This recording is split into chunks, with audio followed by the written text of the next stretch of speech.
et à l'international. L'Union européenne et l'Ukraine ont conclu hier un accord de sécurité. L'Ukraine, je vous le rappelle, a déjà signé 17 accords de sécurité bilatéraux similaires, notamment avec les États-Unis, la France, l'Allemagne, la Grande-Bretagne et le Japon. Mais là, il s'agit d'engagements pris par des pays alliés de l'Ukraine afin de lui apporter une aide militaire, financière, humanitaire et politique, alors que Kiev, en manque de ressources, est en difficulté face à Moscou sur le front de l'Est. Cette signature intervient quelques jours après l'ouverture de négociations formelles pour l'adhésion de Kiev à l'Union européenne, plus de 2 ans après le début de l'invasion russe.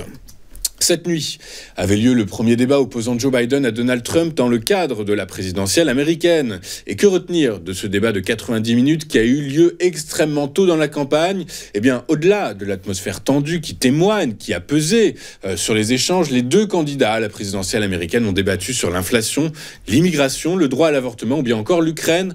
Mais le vrai enjeu de ce premier débat était l'acuité du président sortant. En effet, à 81 ans, les absences de Joe Biden sont régulièrement pointé du doigt par ses détracteurs, et hier, sa voix rauque et ses réponses parfois difficiles à suivre n'ont pas été en mesure d'apaiser les inquiétudes de ses électeurs. Je vous rappelle que le prochain débat est prévu pour le 10 septembre prochain. Toujours aux États-Unis, la commission budgétaire du Sénat américain a ouvert hier une enquête auprès de 18 producteurs de pétrole sur d'éventuelles tentatives de coordination illégale avec l'Organisation des pays exportateurs de pétrole, et ce, sur les prix du pétrole. Parmi les producteurs incriminés, on retrouve notamment ExxonMobil, Chevron ou bien encore ConocoPhillips. Faisons maintenant le tour de ce qui s'est passé sur les principales places boursières de la planète hier et en Europe. Les principaux indices actions ont fini la journée en ordre dispersé. Les investisseurs prudents à l'approche du premier tour des élections législatives en France. Or, selon un sondage Ipsos réalisé du 21 au 24 juin auprès de 11 820 électeurs pour Le Monde, eh bien, les candidats du Rassemblement national et leurs alliés renforcent leur place et obtiennent 36% des intentions de vote au premier tour des élections législatives.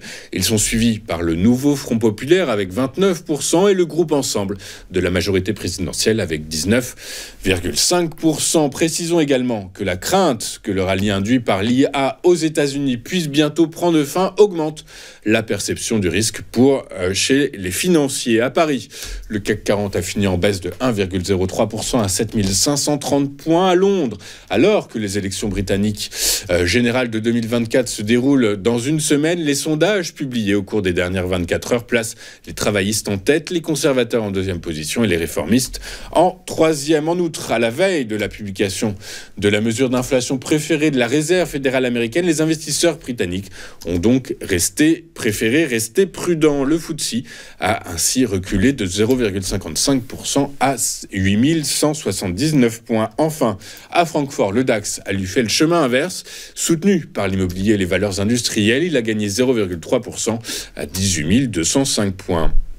Aux États-Unis, les investisseurs se sont montrés prudents hier à la veille de la publication de données très surveillées sur l'inflation. Le Dow Jones a pris 0,09% à 39 164 points. Le S&P 500 a symboliquement avancé de 0,09% à 5 483 points. Quant au Nasdaq, il a lui gagné 0,3% à 17 858 points. Sur le marché des rendements obligataires, alors que le rendement du Bund à 10 ans est resté stable à 2,445%, son homologue français s'est lui affiché en hausse de près de 8 points de base à 3,265%. Inévitablement, le spread entre les rendements des deux économies s'est creusé, passant au-dessus des 80 points de base à 81,65. Aux États-Unis, les rendements des bons du Trésor à 10 ans ont légèrement reflué hier, s'établissant à 4,287% contre 4,315% la veille. Enfin, sur le marché du pétrole, malgré la hausse des stocks américains, les prix ont évolué à la hausse hier, des prix portés par le risque géopolitique au Moyen-Orient et la perspective d'une baisse imminente des taux directeurs de la Réserve fédérale américaine, alors que de nouvelles données ont montré une faiblesse du marché du travail américain. Quant à l'aspect géopolitique, rappelons que l'intensification des combats et l'escalade verbale entre Israël et le Hezbollah s'accompagnent de mises en garde de nombreux pays à leurs ressortissants contre des dangers qu'ils encourent.